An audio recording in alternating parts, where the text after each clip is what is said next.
नमस्कार. चिंतन, लेखक श्रीकांत मोरे. या पुस्तकातील तिसरा लेख आहे निसर्गाशी नाते.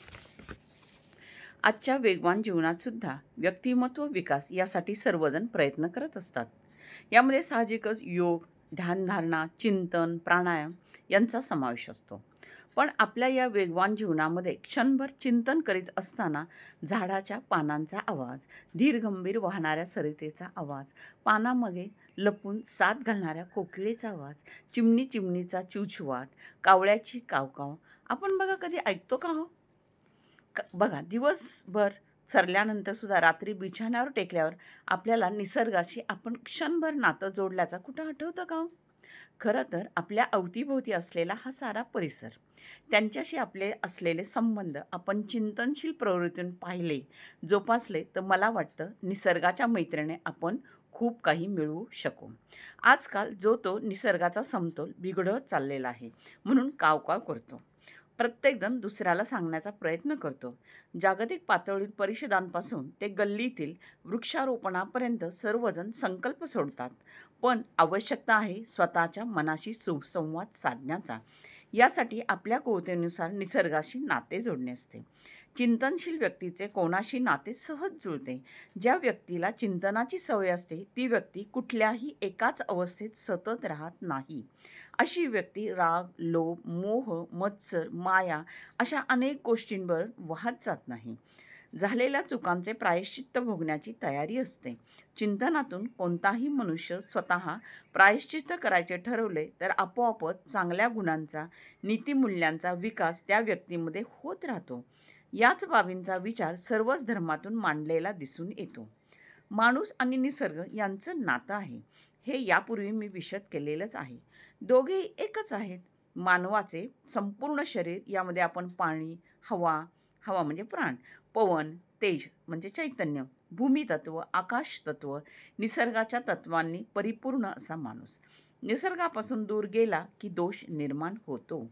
सर्व निसर्ग तत्वांचा समतोल साधण्यासाठी चिंतनात्मक बैठकीची आवश्यकता असते. विचार हे सतत बदलत असतात. विचारांना चिंतनाची जोड द्यावी लागते. विचार बदलले त्याप्रमाणे सारी सृष्टी आपल्याला दिसते. आपल्याकडे जुनी म्हणच आहे, कावीळ झालेल्या माणसाला सारच पिवळं दिसतं. मानवी जीवनात हे नेहमीच होतं. त्यासाठी माणसाला चिंतन करण्याची प्रवृत्ती असेल, प्रकृती असेल तर पूर्वगृहीत दूषित मतप्रवाह खंडित होतात. थोडक्यात पाहण्याचा दृष्टिकोन बदलतो.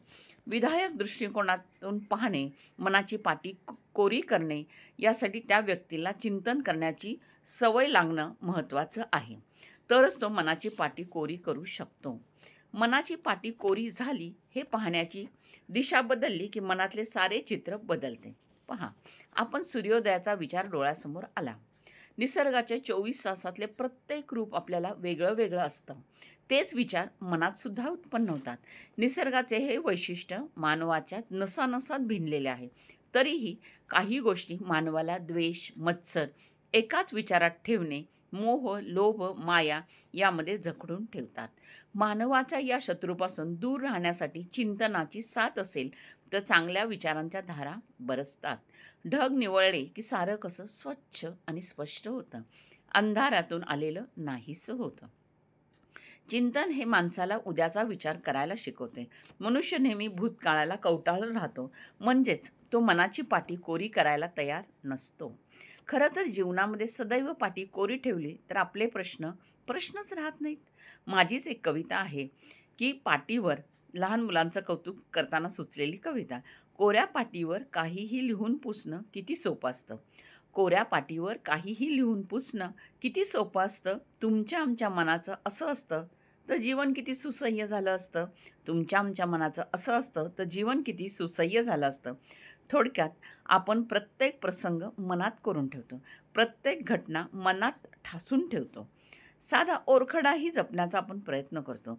आपल्या वेदनांचे, दुःखांचे, वेदनेचे उदात्तीकरण करण्याचा आपण नेहमीच प्रयत्न करत असतो.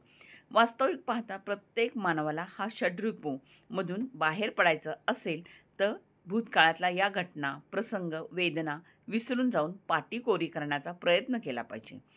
नव्या दिवसांच्या स्वागत करण्यासाठी आपल्या मनपटलावर कोवळे सूर्यकिरण घेता आले पाहिजेत.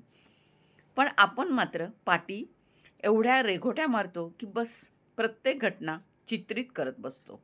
प्रत्येक प्रसंग नोंदवण्याचा प्रयत्न करतो. दुःखाचे अश्रूही जपून ठेवण्याचा प्रयत्न करतो. मग पानगडीनंतर येणाऱ्या अंकुराकडे पाहायला वेळच नसतो. मनपटलावर नवे विचार, आचार घेण्यासाठी, ते स्पष्टपणे वाचण्यासाठी जागा ठेवली तर निश्चितपणे आपल्या चिंता कमी होतील. चिंतनातून, उद्याच्या विचारातून आपल्या प्रश्नांची उत्तरे सहज मिळत जातील. मानवी जीवनामध्ये तडजोड करण्याची भाषा जो तो बोलतो, तडजोडीची भाषा अंगीकारतो, तडजोडीची भाषा समजावून घेतो, समजावून देण्याचा प्रयत्न करतो. प्रत्येकजण आपल्या सोयीनुसार अर्थ लावतो. जोडणे हे तडजोडीमध्ये अपेक्षित असते, पण आपण तोडण्याचे सल्ले देऊन जोडण्याचा प्रयत्न करतो. जीवनाच्या या तडजोडीच्या भाषेला खूप महत्त्व प्रत्येक मानवी जीवाने दिलेले आहे. काहींनी तर याला जीवनसुद्धा म्हटलं आहे. जीवनामध्ये पुढं मागं व्हायचं असेल किंवा हे जरी खरं असलं तरी कोणतीही गोष्ट तुटू द्यायची नसते.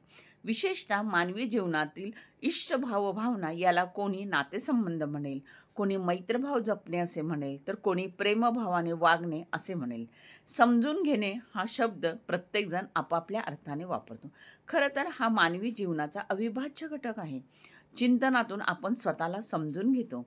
चिंतनातून आपण कोडी उलगडण्याचा प्रयत्न करतो. चिंतनातून आपण शब्दांचे अर्थ लावतो. चिंतनातून आपण प्रत्येक गोष्ट समजून घेण्याचा प्रयत्न करतो. एकदा मानवाला कोणतीही गोष्ट समजून घेतल्याशिवाय प्रतिक्रिया द्यायची नाही. ही सवय जडणे म्हणजे चिंतनाची सवय लागणे. एरवी आपण प्रत्येक गोष्टीला अत्यंत वेगाने प्रतिसाद देतो. मानसशास्त्रामध्ये, शरीरशास्त्रामध्ये मानवाला वेगाने शारीरिक हालचाली करून एखाद्या प्रसंगातून बाहेर पडण्याची चालना मेंदू देत असतो. त्याला प्रतिक्षिप्त क्रिया असेही म्हणतात. अचानक धुळीचा लोट आला तर न सांगता पापण्या मिटतात. जीवनामध्ये मात्र वाटचाल करताना एवढ्या प्रकाशाच्या वेगाने आणि त्याहीपेक्षा जास्त वेग असलेले आपले मन या वेगाने प्रवास करून चालत नाही. आपलं जीवनातलं स्थान हे शरीराच्या माध्यमातून आलेलं आहे. शरीराला जडत्व आहे, तरीही राग, लोभ, मद, मत्सर यांनी या जडत्वाला भारून टाकलेलं आहे. मानवी शरीराचे अवयव याचा आविष्कार दाखवतात. संत, साधू, मुनी हे मात्र या जडत्वाला शून्य किंमत देतात आणि आचार, विचार हे चिंतनातून आलेले आहे त्याचा आविष्कार आपल्यापुढे ठेवत असतात.